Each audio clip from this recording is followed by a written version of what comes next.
seen émission ëttu politique sur la 93.0 Afia FM tous les dimanches ci waxtu wile ci présentation bi Mamadou Fall ngeen di ci àndal te jiitam ñu fas yéene àndat ak yéen ci seen beneen numéro fas yéene ci ànd ak nag gan gi nga xamante ne tey moom la ñuy dalal di wuyoo ci tuuru Mamina Diédhiou di responsable cellule nekk itam membre bureau section communale bu Grand Yoff nekk itam coordonnateur comité de pilotage et de suivi jëmale ko ci set setal ci biir gox bi laata ñuy xuus ci waxtaan wi dañ koy jox d'abord kaddu gi mu nuyoog auditeurs yi sëñ Mamina Diédhiou asalaamaaleykum. waaleykum salaam sëñ Modou Fall ñoo ngi lay nuyu di la sant di ziar auditeur ak auditrice yu Afia FM di nuyu suñu mbokk Grand Yoff yëpp di sant ñi nga xam ne ñoom lañ àndal ci liggéeyu Pastef Grand Yoff ñëpp ñi nga xam ne ñoo ngi ànd ci bureau élargi bi responsable cellule yi ak militants yi ak militantes yu nga xam ne ñoom lañ àndal Arafat ak section ñi nga xam ne ñoo ngi bokk ci cellule yëpp di ànd di liggéey waa à travers la commune ñoo ngi leen di ziar di leen ndokkeel. kon moom la ñu fas yéene àndal niki tey jile kon ci seen émission ëttu politique sur la 93.0 Afia FM émission bi nag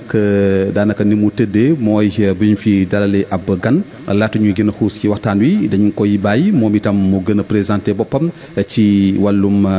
jaar-jaaram ci wàllum yëngu-yëngoom su ko defee nag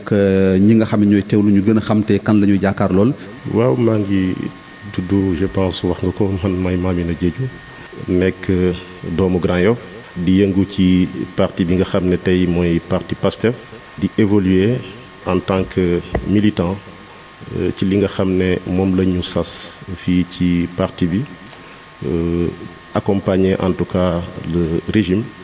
ci lépp li nga xam ne section yi dañ koy def ñu am ci taxawaay ba tax na population yi seen i mbëbët ñu xool nu ñuy diagnostiquer bokk ci ñuy indi solution pour xool nu ñuy soulager en tout cas seen i jafe-jafe au niveau de Grand Yoff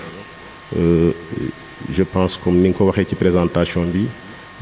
yàgg nañ di def ay activités citoyennes jëmale ko ci li nga xam ne moom mooy cadre de vie bi muy set setal di lutte contre les inondations di xoolit cadre de vie bi yan proposition lañ ci mën a def ak lan moo nar a nekk suñ taxawaay ba ci loolu ñu proposé woon ñi nga xam ne ñoom ñooy responsable section bi ne leen ni au moins pour mu gën a structuré wu il va falloir ñu taxawal comité bi nga xam ne tey moom mooy jël en charge ces questions là ak yeneen i comités yi nga xam ne c'est des comités spécifiques jël en charge yeneen volets nga xam ne dafa concerner population bi ñun nag suñu wàllu bopp ñu dénk ñu comité de pilotage et de suivi des opérations de set setal du cadre de vie et de lutte contre les inondations ñu koy doxal depuis bu ñu jëlee nguur gi ànd ci ak ay volontaires ak ñi nga xam ne ay membres section bi la ñëw ñu def di planifier opération de set setal ci lépp lu nga xam ne voie publique la ci mosquée yi ci école yi bu fekkee ne ouverture jot na ci église nga xam ne église Saint-Paul mais it fépp fu nga xam ne gis nañ ni laaj na ñu am ci taxawaay ñu dem def fa opération set setal accompagner parfois les associations parce que dañoo jënd équipement muy brouette pelle râteau lépp li nga xam ne vraiment soxla na ko pour def set setal jënd nañ ko mettre ko à la disposition de l'équipe ak citoyens yi nga xam ne organisé wu nañ à travers des associations bu ñu defee demande bi ñu accompagner leen ci cadre li nga xam ne moom mooy opération hivernale yi dañuy def des opérations préventives par exemple curage des canaux yi nga xam ne dañoo fatt parfois wala zone yi nga xam ne tey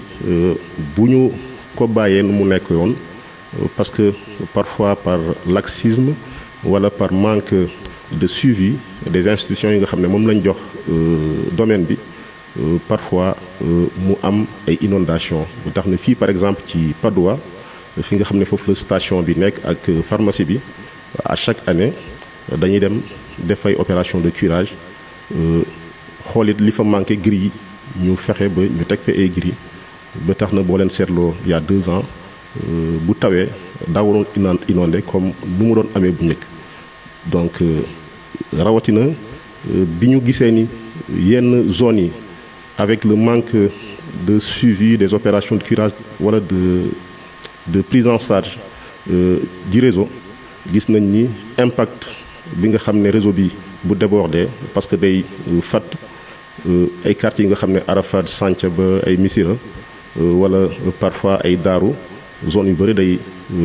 non seulement eaux usées yi day dugg ci kër yi wala ndox bu tawee parfois mu nangu yenn kër yi ñu jënd ay organisé wu jënd motopompe organiser équipe de volontaires xool pour chaque zone mettre fa des motopompes avec ces équipes là waxtaan ci ak population yi bu ko defee képp nga xam ne ndox mi parfois sonal na la nga woo leen ñu ñëw jàppale donc ci activité yooyu vraiment lañ nekk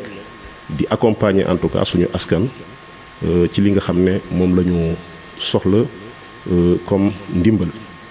di wax ni certes c'est des activités yu nga xam ne commune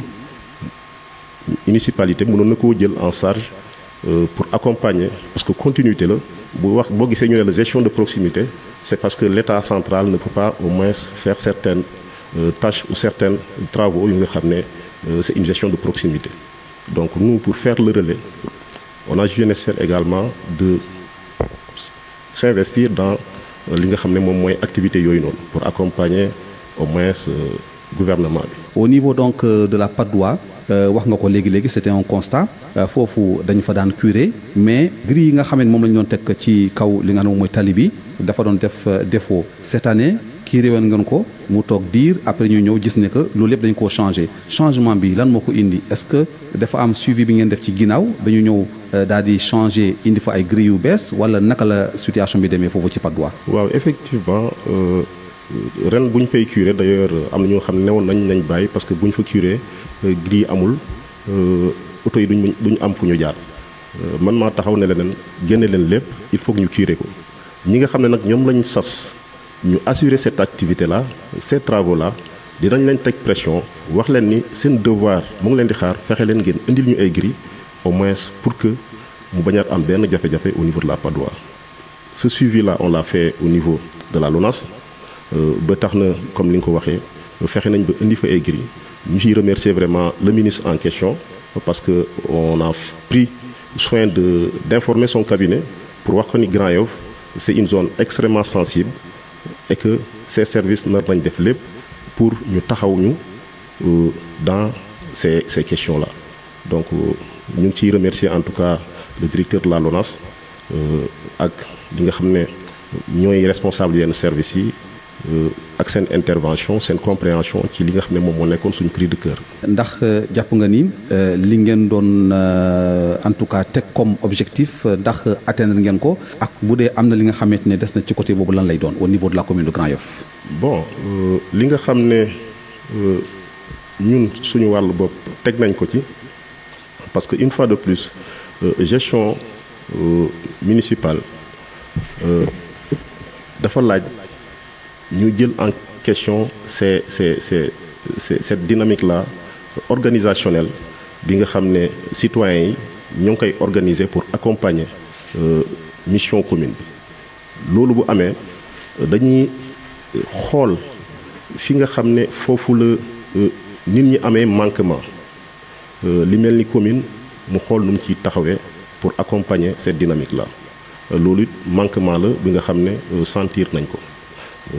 leneen li mooy les moyens parce que tey ñun on agit en tant que citoyen dañuy soxla dara ñu def appel ki nga xam ne am na ci 100 francs 200 100 000 ak loo mënti am nga ñëw dugal ci gafa-gafi ñu xool jënd li nga xam ne moom lañ soxla pour def activité boobu noonu ñu jëfee ko donc loolu nag c'est des limites objectives yu nga xam ne on n'a pas un budget bi nga xam ne jëlee nañ ko feneen fudul une mission de solidarité agissante au sein de PASTEF donc loolu laa amoon pour wax ci fànn woowu ba xëy na peneen leneen li nga xam ne luñ nar a wax la mooy tey bu ñuy agir pour accompagner li nga xam ne moom mooy devoiru commune la responsabilité surtout ci cadre de vie bi mooy ñoom ñu jël seeni responsabilité pour accompagner bañ a teg ay jéego yu nga xam ne day créer du désordre dans la gestion de l'espace public parce que boo demee def par exemple l'occupation anarchique xëy na peut-être mën nañ ci ñëwaat après boo defee opération de set setal day laaj li nga xam ne moom mooy service su commune yi ñu ñëw jël seeni matuwaay pour que sensibiliser d'abord accompagner la sensibilisation mais aussi faire en sorte que usagers yi nga xam ne ñoom ñoo nekk sur le périmètre ñu bañ di teg ay jéego pour détériorer li nga xam ne moom la nit ñi def comme liggéey ba pare donc loolu tamit jàpp nañ ni lu ñu nar a wax la bu ko defee ñu xool nu ñuy àndee ñun ñëpp parce que une fois de plus ci nekk ci commune bi wala ci nga xam ne moom moo nekk ci beneen instance ñun ñëpp ñoo bokk commune bi ba tax na am na li nga xam ne même si on ne partage pas la même vision mais le bon sens day laaj ñu xool l'intérêt général fu mu nekk ñu jëm cee taxaw. Aujourd'hui c'est vrai que ay effort def nañu ko jëmale ko ci curage yi ci wàllum set setal mais on voit toujours que le désordre persiste toujours dans la commune de Grand Yoff ci wàllum occupation anarchique ay garage un peu partout ak leneen loolu tamit est-ce que c'est encourageant de votre part par rapport ak effort yi nga xamante ne da nga koy def pour setal gox bi jamono ji ci Grand Yoff. waaw c'est pas encourageant il faut le dire parce que tey yow yoroo ndogal. Pour wax ni lii nar na fee nekk lii naru fee nekk autorisation bi nga xam ne ñoom la ñuy jox ak seen ay agents ñu nga xam ne ñoom ñoo nekk ci secteur di agir au nom ou sous la responsabilité du maire boo gisee yenn occupation yi ci voie publique bi ñenn ñi boo leen laajee dañu naan dañoo am permis bu leen permettre au moins ñu def seen activité te ñu ngi obstruer parfois trottoirs yi da nga koy gis wala ñu def benn extension d'activité que ça soit dans les habitats qui longent les voies publiques muy ci marché yi muy ci lépp ma jàpp nit responsabilité la bi nga xam ne tey ci ndodd commune la nekk parce que ñun amuñu prérogative pour dem wax kenn jógeel fii comprendre nga donc loolu noonu lañ jàpp ni boo ko naree def da ngay encourager anarchie te anarchie baaxul fenn ba tax na nag ñu ngi ñaan certes dégg nañ li nga xam ne moom lañ nekk di waajal mais bañoon koo def ba teg nit ñi ñu xam li nga xam ne moom mooy lan moo nekk seen responsabilité par rapport à la chose publique ñu fexe ba ñu xam nit trottoir tubaab la mooy dañ ko def pour ay piétons pour nit ñi mën a dox li nga xam ne mooy tali nag pour auto vélo ak lépp lu nga xam ne motocycliste la moom moo fay jaar bu ñu ko defee nag organisation aménagement ci loolu la tënku tey ñun certes quelque part booy dox en tant qu'aménagiste parce que je suis géographe de formation spécialisé quelque part en aménagement décentralisation développement local booy dox en tant que spécialiste de la question sa xol day jeex da ngay gis ni y a des manquements en amont yu tax ba responsabilité municipale bi mu feeñ ci image u commune bi te loolu lu ñu nar a corriger la à travers cette gestion de proximité bi nga xam ne moom la ñu nar a def waxtaan ak ñëpp ba ku nekk xam lan mooy sa responsabilité vis-à-vis de la chose publique bu ku nekk xamee lan mooy sa wareef ci li nga xam ne moom mooy bien public que yow li nga moom lii la li ci des ñëpp a ko bokk li ñëpp bokk nag da nga nar a am taxawaay buy mandargaal la gestion de cette chose publique là muy ci autorité ci citoyen ñi nga xam ne ñun ñëpp ñoo bokk espace bi donc kàddu yooyu laa amoon par rapport ak si sa laaj. d'accord mu ngoog loolu def ñuy ubbil sax buntu ñu mën a dugg aujourd'hui ci commune bu Grand Yoff ni muy doxee gis nañu ne am na ki nga xamante moom moo jiite jamono ji moom mooy commune bi di le maire de Grand Yoff def na benn mandat mu ngi ci deuxième mandat am actuellement nii am nga benn aperçu benn gis-gis ci commune bi nu muy doxee par rapport ak Grand Yoff tey taxawaay bi ak tolluwaay bi lan mooy ci sa xalaat. oui il faut le dire certes nee nga mu ngi ci deuxième mandat en tant que maire mais troisième mandat en tant que conseiller municipal parce que depuis 2009 man j'ai connu le maire en 2007-2008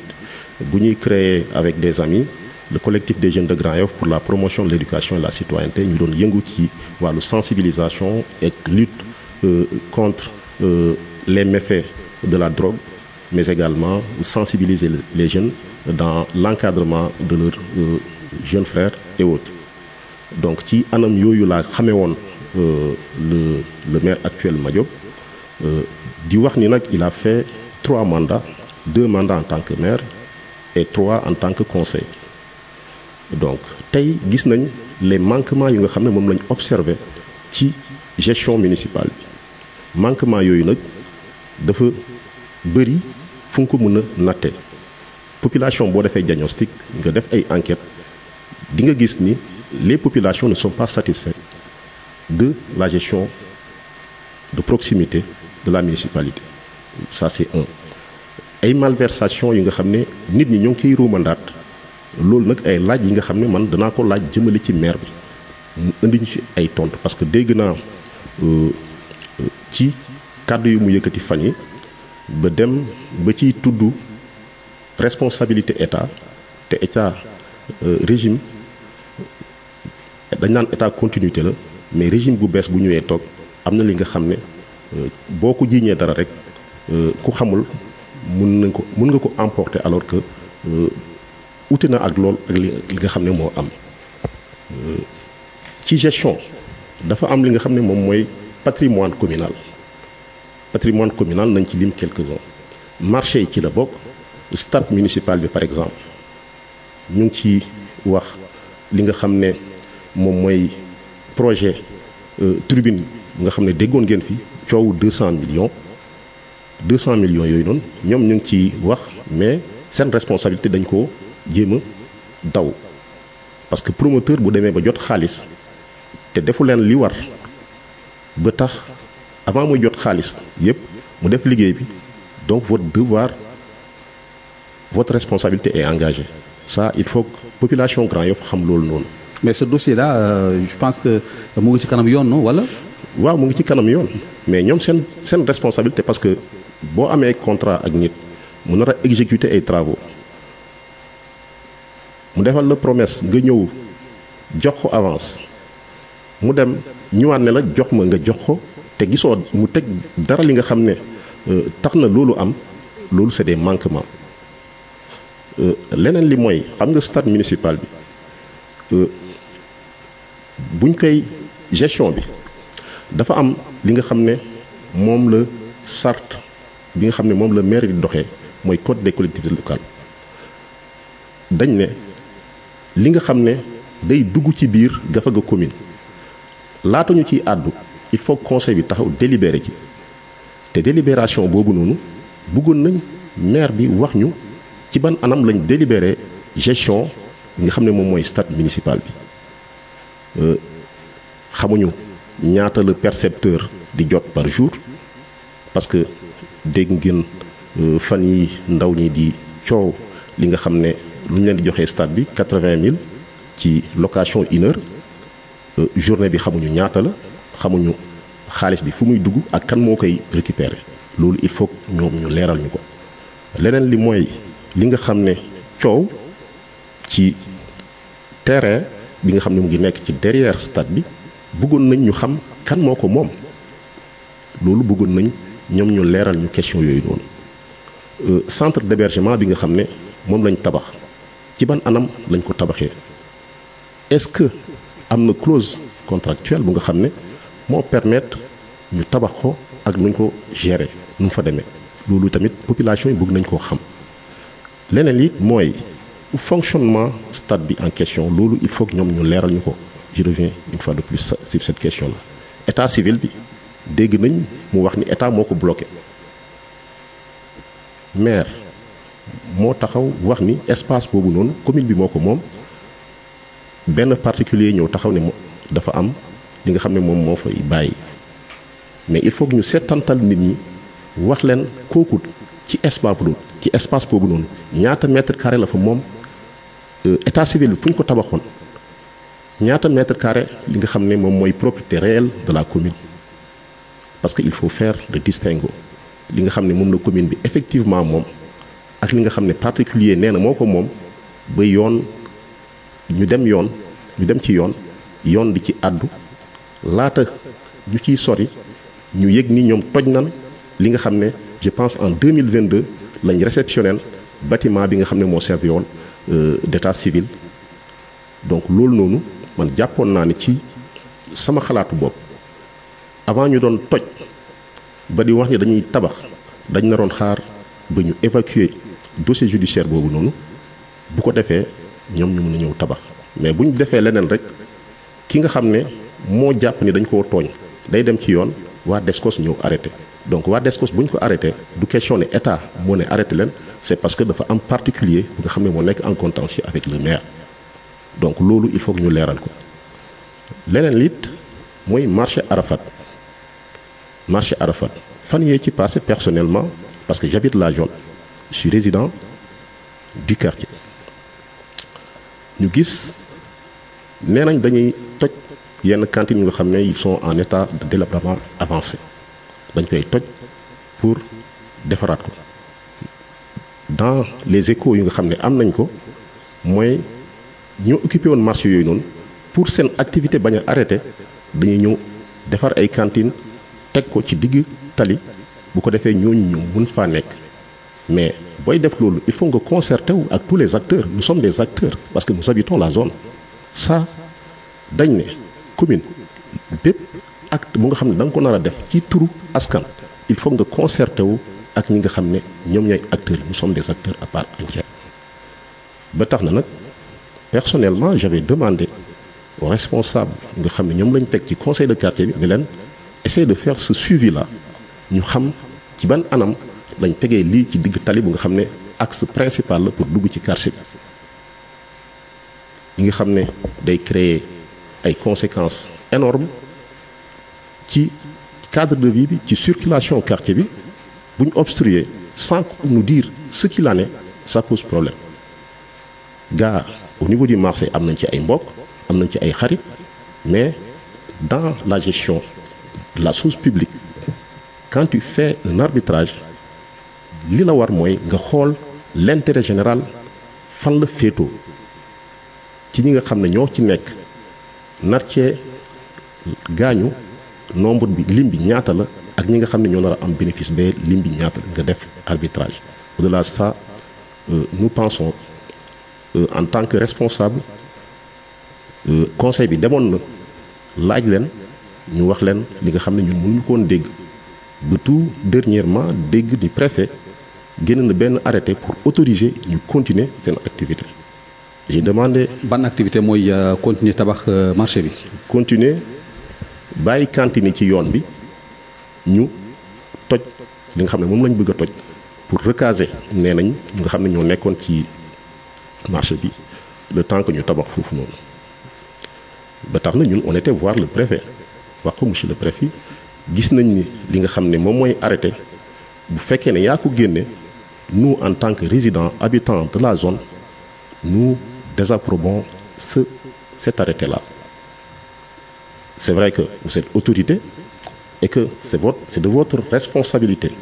de voir l'administration municipale nga veiller à ce que lépp li nga xam ne day waroo ak intérêt public yow nga taxaw ci mais nag taxawaay boobu wax nañ ko ni ñun gisuñ suñ bopp te bu fekkee ne da ngay arbitrer fu intérêt général bi féetoo foofu nga nar a arbitrer wala wa illaa ñu toog waxtaan trouver une solution buy permettre ces cantines là ñu xool feneen fu ñu koy teg permettre ñun ñu continuer seeni activité bu ko defee voie publique bi nga xam ne ñun axe principal la de passage parce que c'est une zone très sensible en cas d'embouteillage ci BRT bi wala ci tali police bi foofu noonu yëpp day fat. Au-delà de ça il y a des questions yu nga xam ne d'ordre sécuritaire et environnementaux tey luy ravitailler marché bi c'est des véhicules parfois gros porteurs bu ñu amul accès ci carte bi la ñuy dugg et nous savons même avec li nga xam ne voie bi da doon opérationnel gis nañ ni gros porteurs yi bu ñu ñëwee parfois dañuy bloquer ci temps bu bëri quartier bi c'est un impact désastreux que vivent vraiment les populations. Et finalement bi ngeen demee ci le sous-préfet des Parcelles Assainies actuellement qu'est-ce qui a été décidé? Bon, il nous a promis au moins de continuer les discussions que les gens vont échanger ñu xool la meilleure formule bi nga xam ne ñëpp dinañ ci gis seen bopp ñu koy rafetlu ci li nga xam ne moom la jëf comme kaddu li nga xam ne moom la joxe comme garantie ba gis nañ ni démb le président du conseil m'a notifié que le maire les a convoqués demain pour échanger sur la question donc jàpp naa ne nag li nga xam ne moom lañ mujjee def ni ci lañ naroon commencer pour trouver une solution bi nga xam ne ñëpp dinañ ci gis seen bopp loolu mooy gestion responsable. mu ngoog di fàttali ne ñi nga xamante ne ñoom ñooy teewlu émission ëttu politique sur la 93.0 Afia FM tey ji nag ñu ngi dalal kii di Mamina Diédhiou di responsable de cellule nekk également membre bureau section communale bu Grand Yoff ci parti PASTEF nekk également coordonnateur comité de pilotage et de suivi du Set Setal fii ci commune bu Grand Yoff ci noonu nag depuis sànq am na ñi nga xamante ne ñu ngi doon tàmbalee yëglu ci ligne bi comme ni ñu koy defee saa su ne également bu ñu eggee fii rek daanaka dañuy ubbi ligne bi pour mën a jël quelques auditeurs yi nga xamante ne xëj na dañoo bëgg a contribuer ci émission bi wala également joxe seen gis-gis ci li ñuy waxtaanee ci 88 lay doon 628 05 05 88 628 05 05 bu amee ku ñëwaat rek ñu mën koo jëlaat. ci ligne bi ñun dañuy continuer li nga xamante ni moom mooy suñuy waxtaan ku ñëw ñu mën koo jëlaale ci li nga xam ne moom mooy ci buumu jokko bi di maanaam ci ligne bi ci 88 628 05 05 kon sëñ Mamina ñu ngi woon par rapport ak gis-gis gi ci li nga xamante ni moom moo jëm ci en tout cas tey mairie bi ni muy doxee ak équipe bi ni muy doxalee li nga xamante ni moom mooy liggéey bi am na loo ci junju ci ay manquement la ndax foofu nga yem amoo leneen li nga xamante ne jot nga koo jàngat ci gis-gis ci wàllum liggéey bi au niveau donc de la commune de Grand Yoff balaa ngay tontu nga may ma jël xool ci ligne bi ñëwaat asalaamaaleykum. waaleykum. allo asalaamaaleykum. waaleykum salaam. Mor Fane ça va na nga def. ah kilifa gi maa ngi lay ziar bu baax. waaw fi nga nekk dafa xaw a am tuuti jafe-jafe bougel tuuti ma xool ci réseau bi la xam naa allo. baax na. waaw ñu ngi lay déglu baax allez-y tuur bi ak fooy wootee.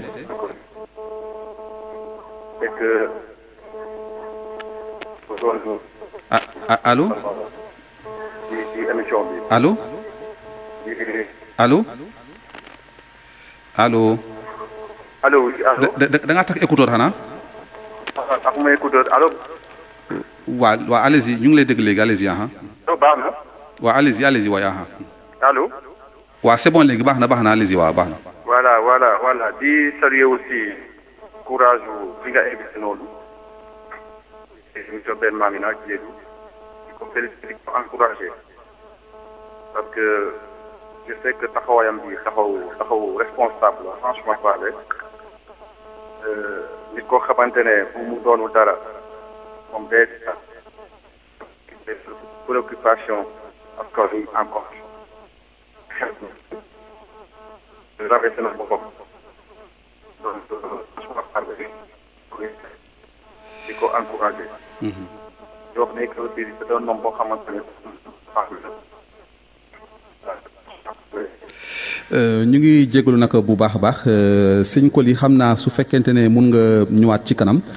fi nga nekk noonu nga jéem a bouger tuuti yaakaar naa ni ci lay dàkk parce que dëgg-dëgg bi taxu koo neex donc day dagg et puis xam naa ni problème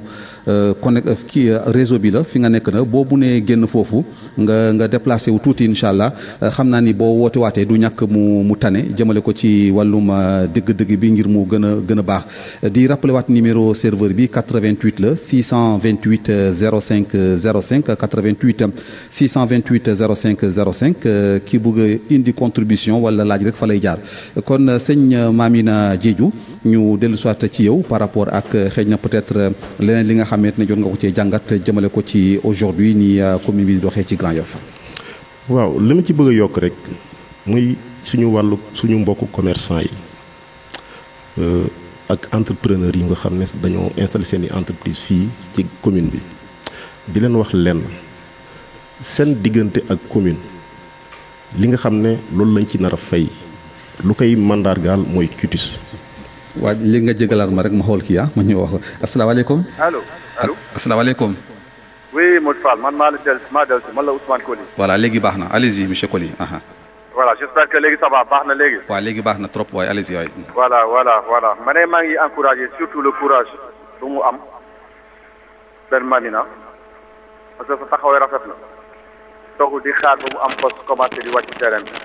à l'image de Pastef lu ñuy doxal moom je pense que il représente à 100% franchement parler donc man li ma ci doole mooy courage encore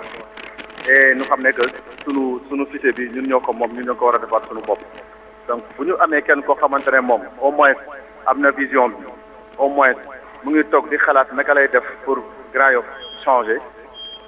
nit kooku du ñu def lu dul di ko encourager di ko naan franchement parler bu mu baisser les bras ça sera difficile mais Dieu est grand kuy def lu baax à chaque fois yàlla dina taxaw sa ginnaaw daal. en tout cas encore une fois ñun Grand Yoff bii bu ñu ko xoolee ak lépp lu mu développé noonu loolu mooy réalité loolu moo am ci Grand Yoff Grand Yoff de bu ñu ko taxawul du baax Grand Yoff bu ñu ko sécurisé wul du baax parce que ñi fi nekk boo déggee des fois nag muy naan moom boo ko interpellé mu ne la dem leen ngeen seeti keneen ki ngeen voté donc ce qui veut dire que il a failli à ses missions ku mënul dara mooy def loolu donc il est temps que Grand Yoff yi changé te muy changé mooy bàyyi di voté opposition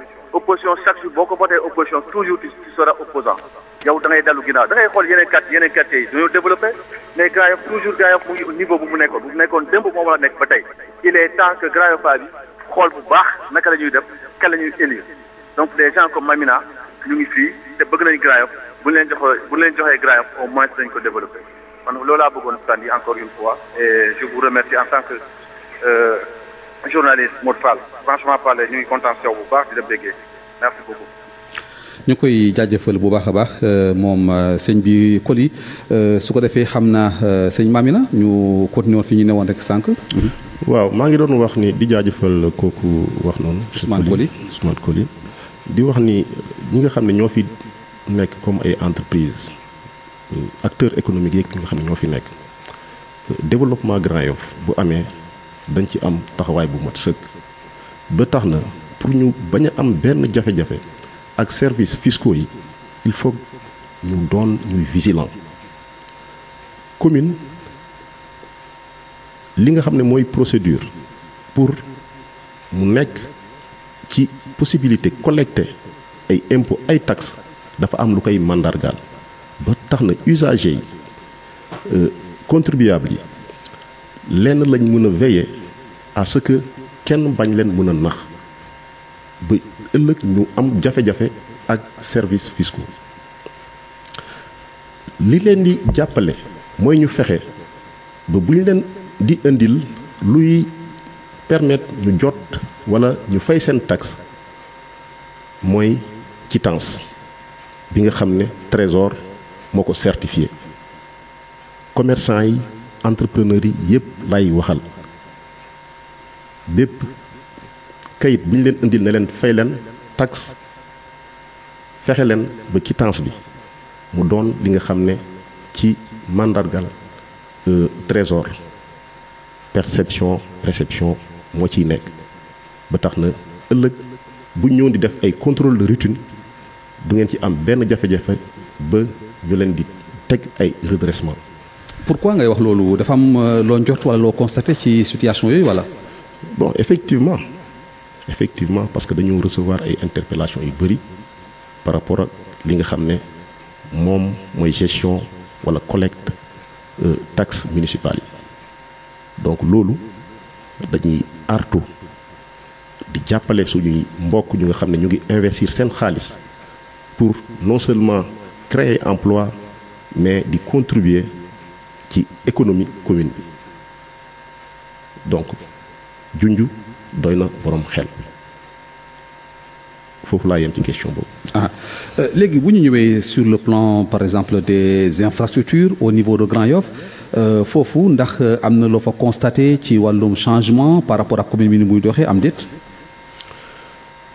ci wàllu infrastructure tey li nga xam ne loolu la commune bi jot a def comme infrastructure lan la exactement il faut que ñu wax ñu dans leur bilan lan mooy seen réel bilan ci gestion municipale bi loolu il faut ñoom ñu leeral ñu ko parce que am na ay réalisation yu nga xam ne dañ ciy dégg ay bienfaiteurs wala mu am avec l'accompagnement de la ville de Dakar di ko def ñoom ñu jël ko dugal ko seeni bilan loolu it ñoom il faut ñu wax je pense seen gestion lu ci ëpp mooy recrutement personnel bu nga xam ne budget commune bi attanu ko et ñu koy def ci anam bu nga xam ne gisuñu benn délibération wala benn acte conseil bu nga xam ne moom moo autorisé wala ñu inscrire ko ci budget buy permettre ñu def yenn recrutement yi loolu it jàpp nañ ni bu fekkee ne bilan la ci xëy na seen doxalin laaj na ñoom it ñu leeral ko askanu Grand Yoff. pavage yi. bon pavage daal dégg naa ni maire pavé na ba buntu këram loolu moom xam naa ni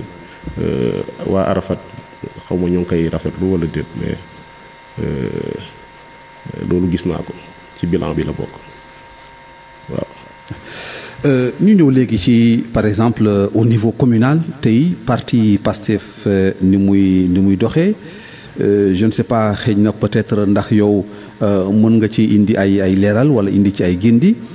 mais on a comme l'impression qu'aujourd'hui le parti Pastef surtout ci ñi nga xam ne ñoom ay responsables dañoo xaw a en tout cas on dirait pas abandonner le terrain mais xawuñu daal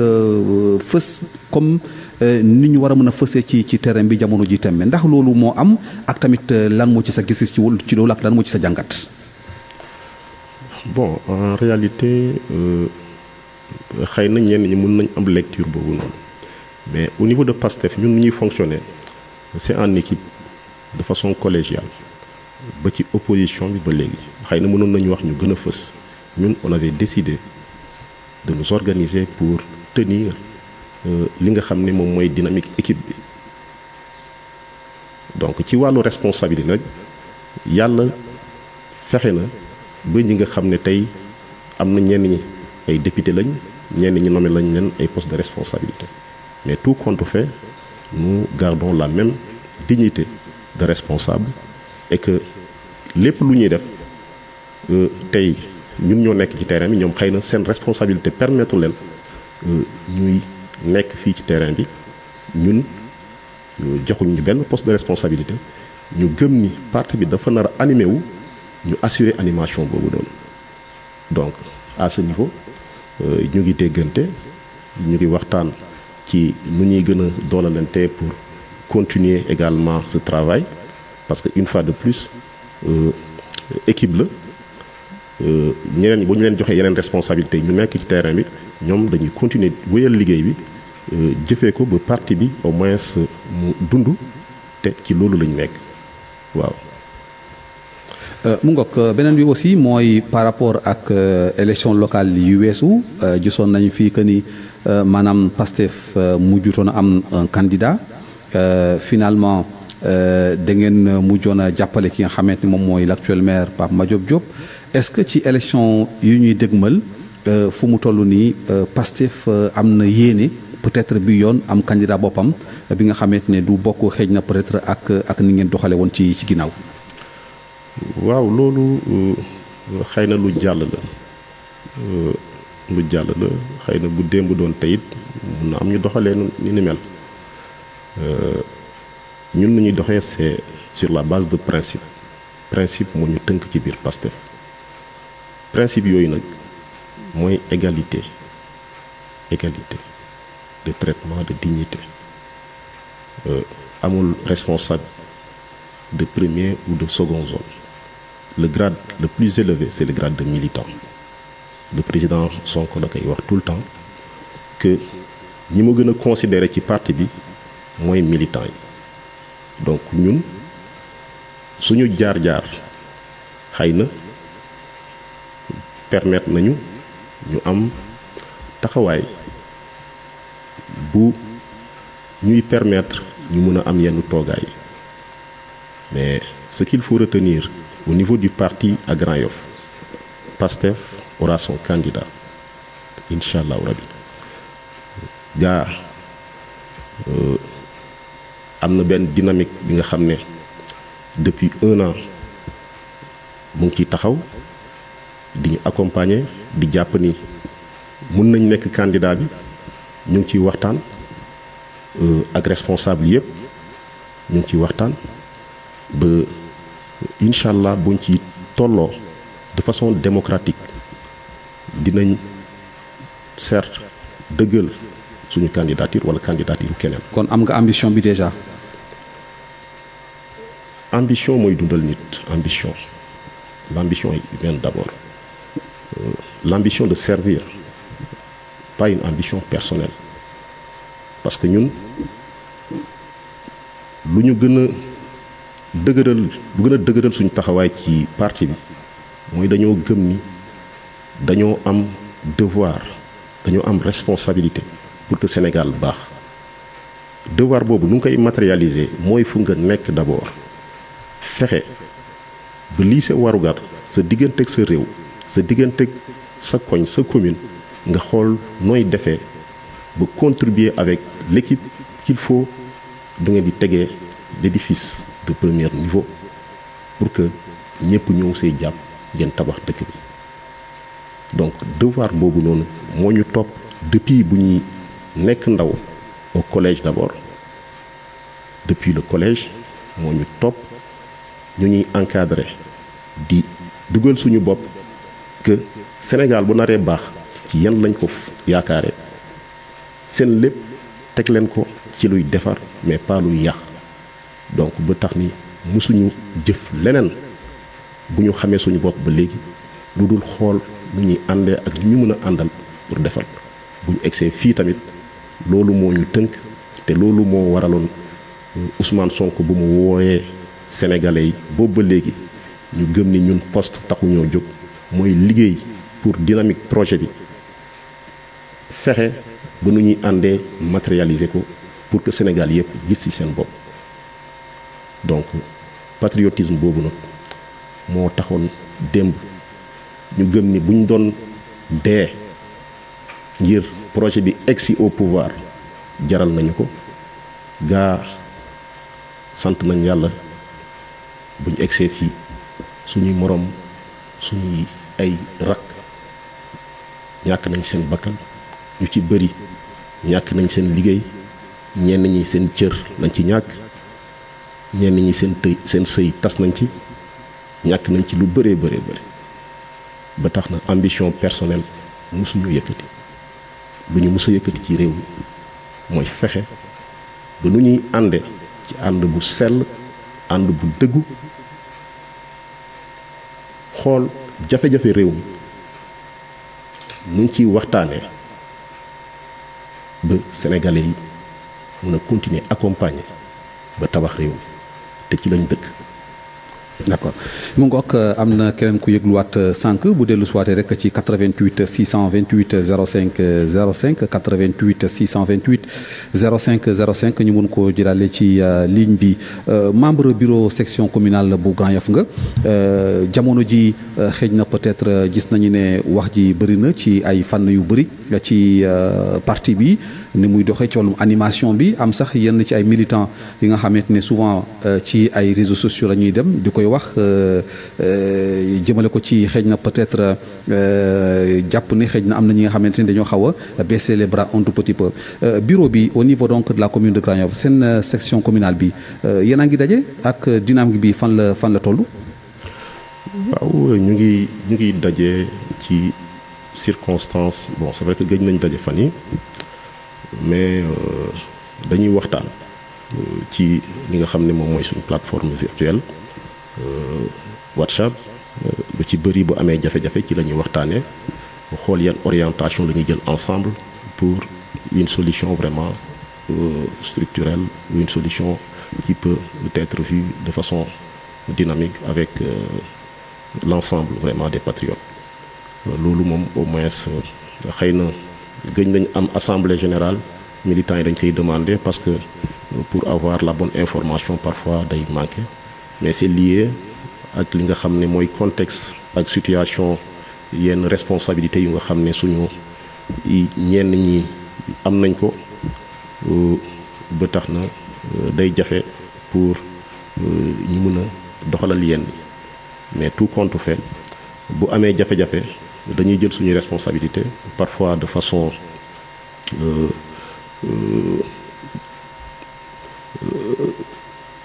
structurelle parce que boo xoolee Pastef nu mu tëdd ay cellules ñoo sekk li nga xam ne ñoo formé li nga xam ne moom mooy section bi ay cellules yi nag dañuy organiser wu xool yan activité lañ mën a doxal seeni périmètre quartier ànd ci ak section bi ñu ñëw doolalante boo xoolee li ma doon wax sànq lu ñuy def comme activité man damay planifier parfois en intelligence avec les responsables de cellules ñoo xam ne mën nañ def activité seen zone par exemple activité set setal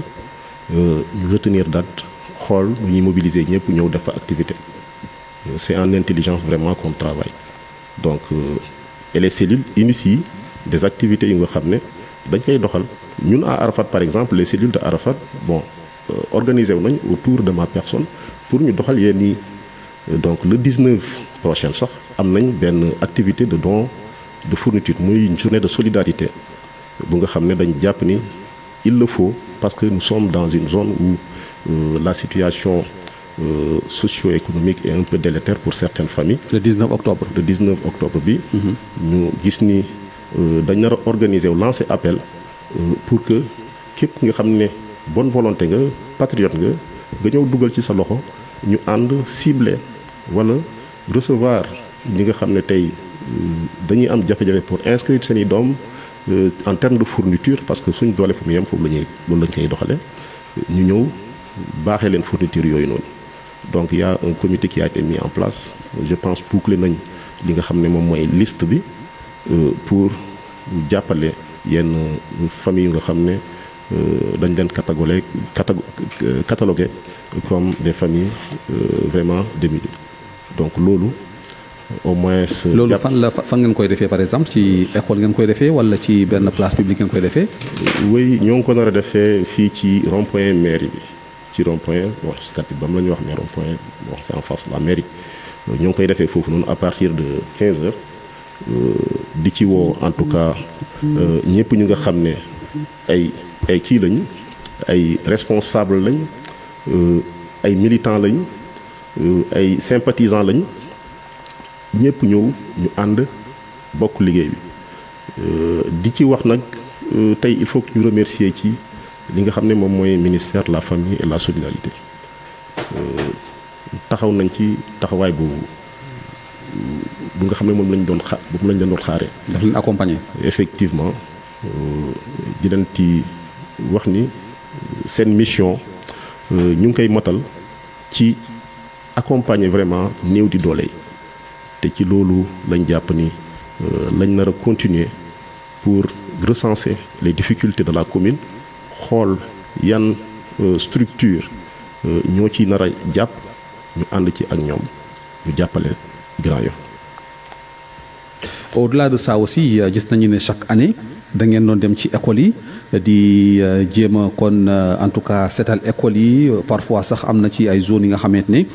fekkee naa ko ci benn at da ngeen di gis fi nga xamante ne léeg-léeg ak ndoxu taw yi da ngeen di dem jëli suuf indi rembler ko defar ko cette année qu'est-ce qu'il en est est-ce que opération yooyu def ngeen ko. waaw effectivement bu ci mujj je pense école Mor Fall demoon nañ xaar yàlla d'ailleurs même CM Grand Yoff amoon nañ yéene dem fa mais malheureusement am na benn déficit de communication avec les responsables de l'établissement parce que dañ leen ne woon dañoo planifier pour ñëw commencer foofu noonu accompagner seen rentrée scolaire bi mais malheureusement à la dernière minute dañu waxoon ni les anciens élèves devaient intervenir le samedi et on a déployé l'activité au niveau de l'établissement Xaar Yàlla mooy l'école primaire Barak école Barak bu Xaar Yàlla foofu lañu déployé woon activité bi mu doon une mobilisation réussite ñëpp génnoon vraiment mu amoon fa li nga xam ne lu yéeme woon la en termes de travail à faire que vraiment patriotes yi taxaw ci avec les responsables qui étaient sur place de cellule ñu ànd ci ak ñëpp fexe ba à partir de cette date buñ ne woon dañuy jàng élèves yi dañuy ñëw jàng donc délégué de quartier yi ñëw vraiment am ci taxawaay tamit remercier les participants et l'acte donc alhamdulillah Mor Fall kazalika avec madame mooy mouvement des artisans patriotes jamit ñu organiser fa ñu invité ñu ñëw taxaw accompagner donc set setal def ay peinture je pense au niveau de la Scat Urbam également c'est pareil mooy CEM bi ñëw nañ accompagner l'association de la Scat Urbam vraiment ci set setal bi donc c'est comme ça li nga xam ne loolu lañ mën la ñuy xool nuñ koy jëfee ba accompagner dynamique bi nga xam ne c'est une dynamique communautaire waaw suñu contribution en tout cas la bonne marche de la commune c'est ainsi qu'on la voit et nous pensons au moins c'est un devoir d'agir pour le compte de la commune. mu ngoog xam naa ni léegi dañuy dugg ci beneen partie bi mooy partie actualité su ko defee également bu temps bi bu ko permettre laata ñuy yëkkati jotaay bi dinañu ñëwaat encore du ñàkk mu amaat yeneen question jëmale ko au niveau communal ci côté actualité bi ñu fas yéene ko tàmbaleek ndaje lu rëy li nga xamante ne defoon nañ ko fii ci Sénégal ci diiru ñaari fan ñu koy wax forum Invest in Sénégal maanaam fii Sénégal. forum boobu bu ñu ko ndar keppee gis nañu ne ki nga xamante moom mooy le premier ministre Ousmane Sonko moom moo demoon clôturer li nga xamante ne moom mooy la rencontre mu defaale fa benn bilan fësal ay chiffres yow ndaje moomu tey ban jàngat nga ci am jëmale ko ci deuxième édition bi. bon sant yàlla di wax ni alhamdulilah parce que lu ñu doon xaaree ci. changement systémique bu ñu xam ne dañ ko woote woon Sénégal mu nar a am ñu ngi teg vraiment le curseur foofu noonu ndaje boobu ndaje mu am solo la parce que plateforme bu nga xam ne tey dañ koo créer mu doon plateforme bu nar a catalyser lépp li nga xam ne investissement la bu structurant pour que li nga xam ne vision Sénégal 2050 mën a nekk lu concret plateforme boobu da cee bokk maanaam fexe ba dajale li nga xam ne moom mooy acteur économique yi ay investisseurs ñi nga xam ne c'est des porteurs de projet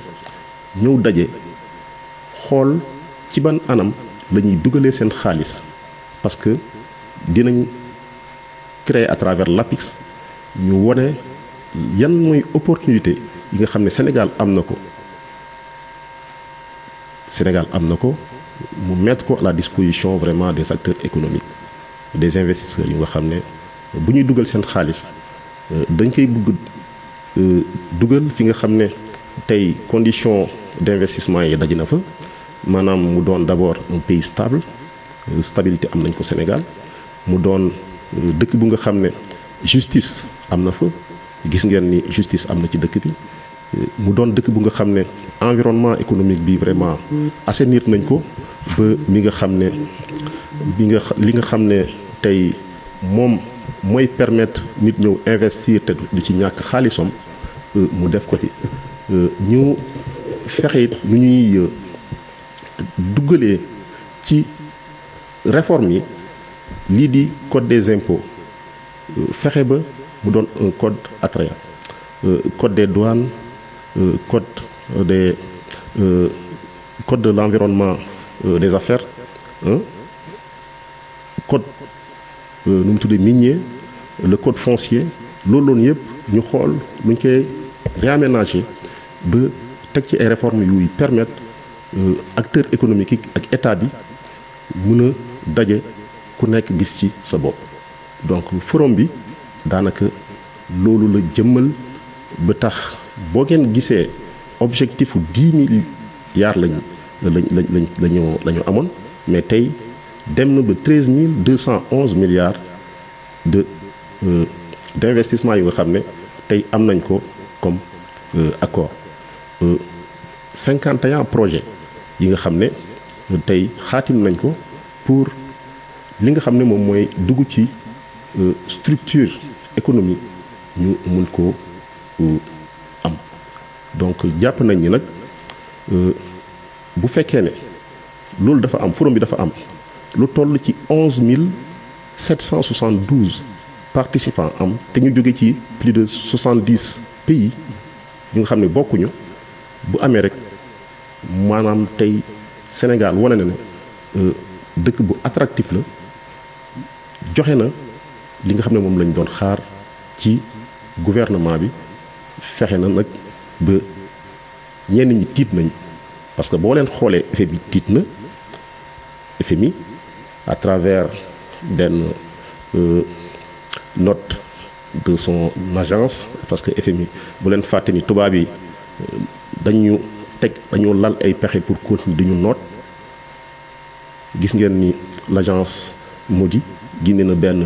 note bu nga xam ne dafa dégradé déjà la note du Sénégal jóge ko ci B3 yóbbu ko ci CA1 donc loolu noonu lu mu nar a woon Sénégalais mooy nguur gi mu ngi ci yoon bu baax bi tubaab yi nag bés buñ xamee ni da nga nekk ci yoonu souveraineté fexe ba dog buumu jàmm bi dañuy teg ay gàllankoor yi nga xam ne yow boo ragalee rek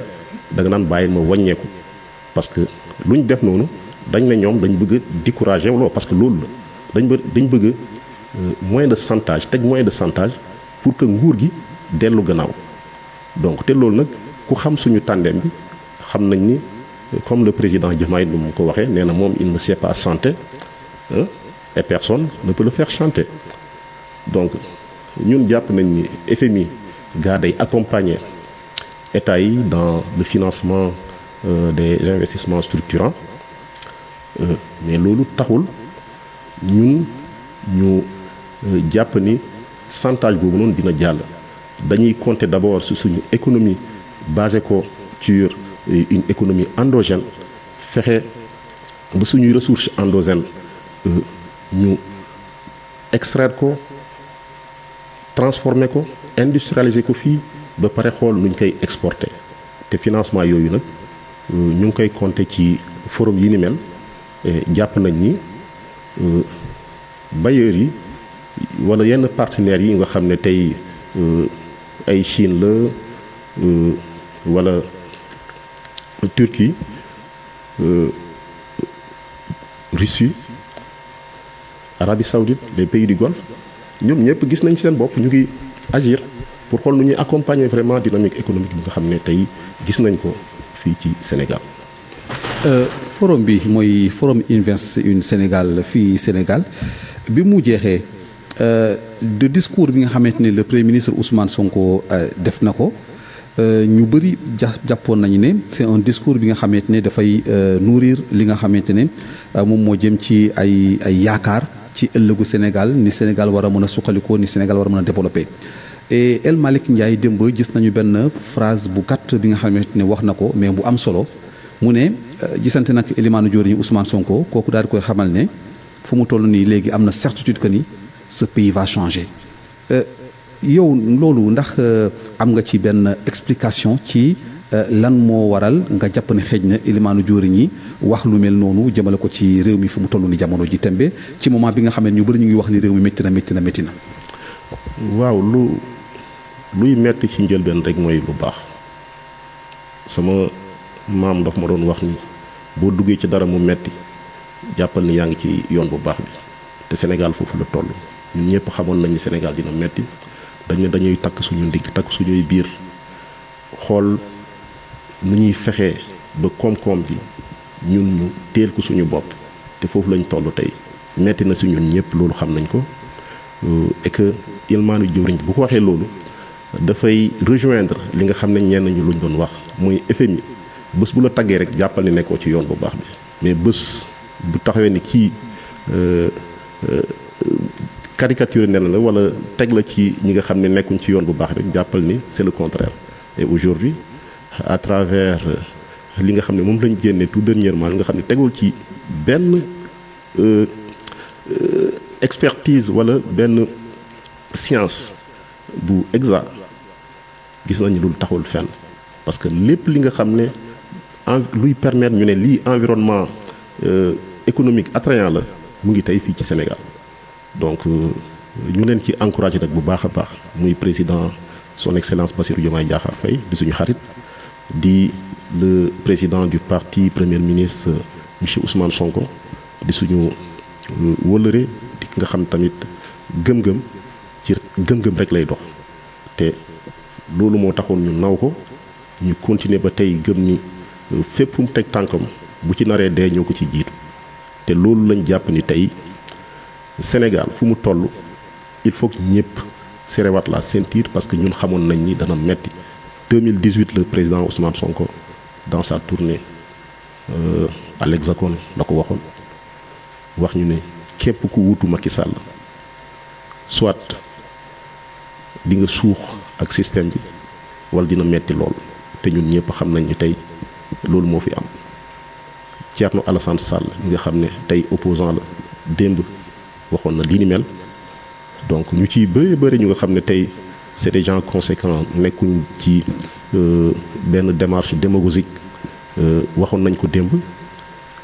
tey it dëgg la metti na c'est parce que dañoo tegoon structurellement l'économie du Sénégal ci yoon bu nga xam ne yoonu dépendance la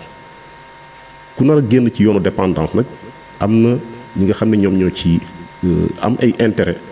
ñi nga xam ne dañoo bëgg a cantonner ci nekk ay nit ñuy servir ay nit ñu nga xam ne dañuy dépendre ci tubaab ñi ñoom ñooy défendre cet intérêt là te loolu gëm nañ ni sénégalais tey 54% ñi nga xam ne dañoo voté loon ak ñi nga xam ne ci yenn circonstances yi wala yenn kii tax na ba voté wuñu taux boobu noonu yëpp boo ko jëlee di nga gëm ni Sénégal la majorité des Sénégalais croient en ce gouvernement accompagne malgré toute cette difficulté là ñu ngi gëm ni incha allah rabi d'ici 2027 phase relance yi nga xam ne moom lañ nekk vraiment dina nekk lu concret vraiment ci Sénégal. mu ngo leneen lu am solo mooy jokkoo wala waxtaan diggante ñi nga xamante ni ñoo jiite réew mi ak ñi nga xamante ni ñoom la ñu jiite gisoon nañu ne ci njëlbeen li tàmbali woon nañ ko di waxtaan ak taskatu xabaar yi ñu xawoon ko tegandi ci suuf waaye dooraat nañu ko encore bi yoon après que bu ñu amee ab coppite bu ñu indi ci biir gouvernement bi naka nga jàngatee li nga xamante ni moom mooy jamono ji sortie bu njëkk bi nga xamante ne def nañ ko ñoom gouvernement bi ñenn ci ministres yi jàkkaarloo taskatu xabaar yi ngir waxtaanee liy soxal askan wi jamono ji tembe ci réew mi. waaw taxawaay bu ñu rafetlu la xam nga boo nekkee di defar bëgg boole acteurs yëpp da ngay xool tout le temps à chaque moment ci contexte bi nooy fexe ba acteurs yi ku nekk ci part de responsabilité rôle bu nga xam ne nar na koo taxawee rek nga organiser cadre bi pour loolu mën a am donc ci loolu la ñuy tënk li nga xam ne rencontre bu amoon entre gouvernement bi ak la presse parce que tey presse ak loo ko munti waxal son rôle c'est d'informer les citoyens de façon juste et vraie lépp li nga xam ne réalisation gouvernement la gouvernement bi pour mu fexe ba population yi xam ci lu mu nekk li koy permettre mooy presse li nga xam ne presse bu jouer rôle boobu noonu la ñu fexe ba lépp lu ñuy def en termes de réalisation wala en perspective également ñu convier leen wax leen ni lii la ñu war a def ci lii lañ nekk ak ci nii lañ koy doxalee bu ko defee presse bi mën a organiser ay débat xool ci li nga xam ne loolu la gouvernement bi wax nuñ ciy waxtaanee bu fekkee ni gis-gis bi ànd na ak li nga xam ne moom la gouvernement bi def ñu débattre ci bu fekkee ne dafa doon li nga xam ne beneen xalaat lañ ci amit ñu woo spécialistes yi gars yi waxtaan ci ñu joxe seen avis ñu joyanti wala ñu maintenir donc démocratie opposition d'ailleurs li nga xam ne moom mooy dialectique pouvoir opposition vraiment noonu la war a tëddee parce que Sénégal moo ñu ñor ñun ñëpp bu fekkee ne dañuy proposer luy defar Sénégal ci proposition bi mu am keneen ki nga xam ne gisee ko noonu ñu ñëw toog ci anam bu mu gën a jekkee de façon responsable ne lii kat wax ngeen lii man nii laa ko gisee te jàpp naa ni fii ak fii nar ngeen cee jooyante nii parce que population bi Sénégal moo ci gagné donc presse bi vraiment gis nañ ni rôle boobu la ñuy xaar ci moom. d'accord mu ngoog ci noonu également gis nañu ne li nga xamante ni moom moo soxal maanaam ndaje moomee am na ci ki nga xamante ne bokkoon na ci ñi nga xamante ne ay ministre lañu ñu waroon toog ñu waxtaan ci mbir moomee di ministre de l'intérieur jamono ji nag dafa am lu ñu sumb ci biir réew mii di Sénégal waaye nag ndakaaru gën cee fës mooy gën a defaraat capitale bi lépp lu fi désordre ak désencombrement ñu sóobu ci loolu également lan moo ci sa gis-gis ci buñ ko dooree ak léegi. waaw lu ñuy rafet la parce que une fois de plus dañoo fal nguur gi pour mu jéem a xoolaat nu muy defaree Sénégal xool li nga xam ne dafa xaw a lënt ñu xool nuñ koy joyante ci loolu bokk na opération désencombrement yi nga xam ne lancé nañ ko di xool cadre de vie ak environnement bi nga xam ne tey ñun ñëpp nga nekk di ci suturlu wala nga ci am dara profité wu ci décor bii nii di ci am dara xam nga ni vraiment du lu jaaru ci li nga xam ne mooy capital boo xoolee yeneen réew yi seen capital nu mel nga ñëw Sénégal vraiment sa xol day jeex boo nekkee aménagiste nga taxaw xool Sénégal image am vraiment sa xol day jeex ba tax na dañuy jàppalante suñu biir image yu Sénégal dañ ko nar a jaay fexe ba yeneen activités yi nga xam ne day créer richesse day profitoo ci sénégalais image bi da ciy dépendre tourisme surtout parce que nu ñu lay xoolee ude dafa ne nu ma la gisee na noonu laa lay uwee donc dañ nar a fexe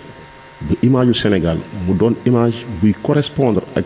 li nga xam ne ñun loolu lañ bëgg pour Sénégal loolu lañ bëgg pour sénégalais yi ci opération yi nag loolu da cee bokk ba pare benn événement bi nga xam ne nar a ñëw nar a accompagner dynamique bi nga xam ne moom lañ lancé muy jeux olympiques de la jeunesse donc ci yooyu ay opérateurs au-delà de l'activité festive sportive ñu ci bëri dañ ciy profité pour ñëw découvrir Sénégal pour xam yan culture ñoo fi nekk lan lañ mën a tirer ba jàpp ni mën na ñëw investir mën na ñëw gis ay partenaires yu nga xam ne vraiment buñ ne fii Grand Yoff ay nit mën nañ jóge fële gis situation Grand Yoff ne ñii kat vraiment gis naa ni lii bëgg naa ñëw collaborer ak yenn entreprises yi wala yenn jeunes yi pour def li nga xam ne moom mooy benn coopération pour accompagner yenn dynamique économique yu fi nekk wala investir ci hôtellerie tête urbaine loolu noonu yëpp lu koy permettre mooy ñu fexe ba am benn mentalité benn mindset bu nga xam ne day méngoo ak jamono loolu il faut sénégalais yi de façon générale ñu xam ko état bi accompagner li nga xam ne moom mooy difficulté yi nga xam ne population bi ñu ngi koy wuyoo difficulté yooyu certes économiquement gis nañ ñu ci bëri ñu ngi ci informel bi ba tax nañu ci bëri ñoom ñoo nekk ci mbedd yi mais c'est à accompagner il faut que ñu jàppal leen xëy na metti na situation vraiment dans le monde rural avec l'activité agricole vraiment li nga xam ne activité primaire yi xëy na sooxe na à cause de la pluviométrie ou bien la pauvreté également des sols parfois yenn contexte yi nga xam ne tey de façon locale mën nga circonscrire ku nekk lan mooy jafe-jafe yi nga xam ne ñoo pousse ñenn ñi ñu def benn exode rural bi ñëw au moins cantonné au niveau de Dakar donc tout ça il faut ñu intégrer ko ci li nga xam ne moom lañ nekk def ko may opération pour que population yi même bu fekkee ne dañuy accepter ñu mën a xool nuñ ci àndee à 100% mais gëm nañ ni population yi nga xam ne ñoom la affaire bi concerné ils sont dans cette logique d'accompagner vraiment la dynamique de l'État incha allah rabi dañoo am ay njiit ñu nga xam ne ay njiit ñu am yërmande lañ dinañ fexe ba accompagner vraiment tout le monde. Cette question daf ñuy delluwaat encore au niveau local ci beneen question mooy tey boo xoolee par exemple au niveau donc de lu ñuy wax la bande verte muy Grand Yoff fii jàkkaarloo ak stade Léopold Sédar Senghor mooy côté Grand Yoff bi ci côté HLM Grand Yoff bi parfois nga gis ay terrain de football yi fa nekk ak yeneen mais il y a aussi beaucoup de désordre ci zone boobu et puis bande la bi nga xam ne dafa gudd en tant qu'aménagiste booy gis désordre bi fa am ak foofu noonu ni nga ko waroon a exploiter mu gënoon a taaral li nga xamante ne moom mooy xëy na bande verte boobu noonu bi nga xamante ne mu ngi longé wu ci li nga xamante ne moom moo jëm ci lii di autoroute bi nga ñëwaat encore ci beneen sens bi foofu également c'est un phénomène bi nga xam ne muy commencé bari peut-être ci zone boobu mooy ci commune Patte d'Oie la bokk mooy en face Nabil Choucair jékki-jékki indi ay fleur teg indi ay xeetu garab teg foofu désordre boobu noonu c'est comme si par exemple dañoo bëggoon wax ni dañ fay teg loolu pour que ñu bañ a bàyyi nit ñi ñoo occuper foofu de façon anarchique mais en tant qu'aménagiste booy xool autoroute boobu noonu doore ko peut-être depuis côté xëy na foire bi ñëw ba ci côté ni ma ko waxee nga romb bande verte bi romb à gauche commune Patte d'Oie en face Nabil Choucair li fa nekk ça vous fait quoi? Bon, ça fait extrêmement mal. En toute sincérité ça fait extrêmement mal di gis image bi nga xam ne moom ngay vivre boo defee parfois man je m'entraîne parfois damay xool ay 18 heures parfois ci lay entraîner def le tour de Grand Yoff mais boo defee le tour parfois sa xol day jeex ay xam ni planification bu nga xam ne moo ñu waroon y a des manquements parce que lépp loo gis ci àdduna dañ koy planifier surtout au niveau urbain. L'urbanisation c'est quelque chose qu'on planifie li nekk fu mu nar a nekk dañ koy planifier xam ni fii c'est dédié à des résidences ci résidence bi li nga xam ne citoyen nañ ko soxla lii ak lii la muy espace vert ñu planifier ko circonscrire ko ba ñëpp xam ne lii c'est dédié à des espaces verts bande ba ngay wax boo xoolee position Grand Yoff mais c'est le cœur de la capitale Grand Yoff vue aérien amul fu dàq ci Dakar fu dàq Grand Yoff mais malheureusement comme ni ma la waxee sànq planification vraiment c'est raté en toute sincérité et l'aménagement waxi noppi donc ci loolu lañ jàpp ni c'est des choses à corriger c'est à corriger il faudra le moment venu qu'on s'asseye avec tous les acteurs ñu toog waxtaan parce que une fois de plus gestion de proximité lu koy lal mooy waxtaan boo ñëwee fekk lenn nga xam ne lii c'est une anomalie li la warloo ak askan wi d'abord nga ñëw taxaw waxtaan ne lii réalité la lan moo ci seen xalaat nuñ ci àndee bu fekkee ne bokk nañ xalaat bi naka lañ koy matérialiser vraiment ba corriger loolu noonu et je pense il faut procéder de cette façon-là waaw donc ces experts-là vraiment au moment venu inch'Allah rabbi on va s'asseoir avec vraiment tous les acteurs qu'il faut ñu toog waxtaan xool ce qu'il faut faire pour vraiment trouver une solution qui donnera à Grand Yoff l'image vraiment qu'on souhaiterait. mu ngoog li des ci waxtu wi daanaka yaakaar naa ni bëritul mais xëy na peut-être une question bi nga xamante ne du ñàkk nga ñëw fii ba nga dem te duñ la ko laaj mooy actualité la lu jëm ci wàllum yenn ci ay dossier judiciaire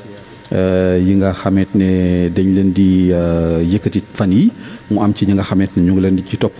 ñu mel ni par exemple xëy na peut-être même bu fekkente ne mënuñu dugg ci fond dossier bi mais juste sa aperçu par rapport ak dossier yooyu ku mel ni Alioune Sall ku mel ni Madiambal Diagne coow li bëri na ci am nga ci gis-gis tey ci justice ne nu muy traité xëy na peut-être yenn dossiers yi ak ñi nga xamante ñenn ñi nga xam ne ñu ngi leen topp jamono ji ci réew mi. waaw je pense joxe woon naa ci sama avis ci quelques plateaux di waxaat rek Sénégal ñun ñëpp ñoo doon joytu une justice indépendante tey patriotes yi ñu ci bëri dañuy jéem a mer sax ci taxawaay bi nga xam ne moom la justice am par rapport ak yenn patriotes yi donc loolu rek day mandargaal li nga xam ne mooy indépendance justice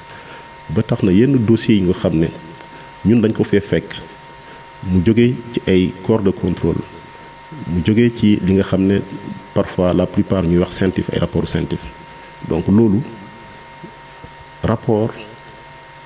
yi nga xam ne dañ koo teg laata nguur gi di egsi loolu il faut que sénégalais yi xam ko wala ay citoyens am problème avec d'autres citoyens justice nekk di trancher ci mel ni problème Madiambal ak Aliou Sall lenn rek lañ xam mooy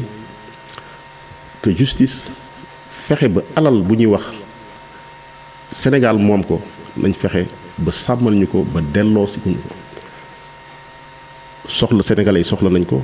boo gisee yenn jafe-jafe yu ñuy am ci yenn secteurs yu bëri ay détournement d'objectifs dans le processus de décaissement wala nga xam ne ay montage financier yu ay nit def l'objectif derrière mu nekk ci fexe ba nu ñuy naxee ñenn ñu wala en complicité avec certaines qui sont dans l'administration ba ñu rocci li nga xam ne moom mooy alalu Sénégal yóbbu ko fu ñu ko norte yóbbu ci jafe-jafe yu nekk di dund yi yu ci bëri foofu la jóge bu ñuy wax dette cachée tamit lu ci bëri bokk na ci donc ba tax na ñoom ñi nga xam ne tey ñoom la ñuy indexé ñun dañ leen di ñaan rek nañ fexe avec dignité ñu dem layoo ak yoon lu mu wax ñun ñëpp ñu tënku ci waaw bon on aura droit par exemple à faire des commentaires mais une fois de plus wax yoon la waaw donc loolu daal laa ci am comme kàddu. mu ngoog daanaka lu ñu cërloon ci waxtu ci émission bi yegg nañu ci njeexital li waaye duñ la bàyyi nga dem dañ lay delloowaat kaddu gi rek xëy na du ñàkk ci waxtaan wi mu am loo bëggoon jàllale ko message te laajuñu la ko lan lay doon laata ñuy tàggatu. waaw di remercier il faut le dire et je ne le dirai assez Grand Yoff. Il y a des gens assez dignes, des patriotes, je parle bien, qui se sont beaucoup sacrifiés pour ce parti et qui, jusqu'à présent, n'attendent ou n'ont rien du gouvernement ou de l'État et qui nous accompagnent. Donc, nous, il faut que nous saluions cette taxawaay, remercier leen ku ci mel ni un frère c'est des gens yoo xam ne tey dañoo bokkoon ci ñi nga xam ne dañ leen arrêté woon qui ont vécu des situations extrêmement difficiles je veux nommer le frère Landing Guédiou des frères yu nga xam ne ñàkk nañ lu bëree bëri ñu ngi fii ñu ci bëri mënuñoo wax dara mais foo leen woo rek ñu ñëw taxaw ci volontaires yi ñu nga xam ne ñoo ñuy accompagner sànq waxuma ko ba minuit parfois gis nga ndoxu foos yi nu muy ballee ci yenn kër yi ba parfois nangu yenn néeg yi c'est des jeunes yu nga xam dañ leen woo ñu répondre à l'appel de façon bénévole kenn joxu leen dara njëgu gasoil rek laa leen di jox ñuy intervenir parfois dans les situations difficiles jusqu'à tard dans la nuit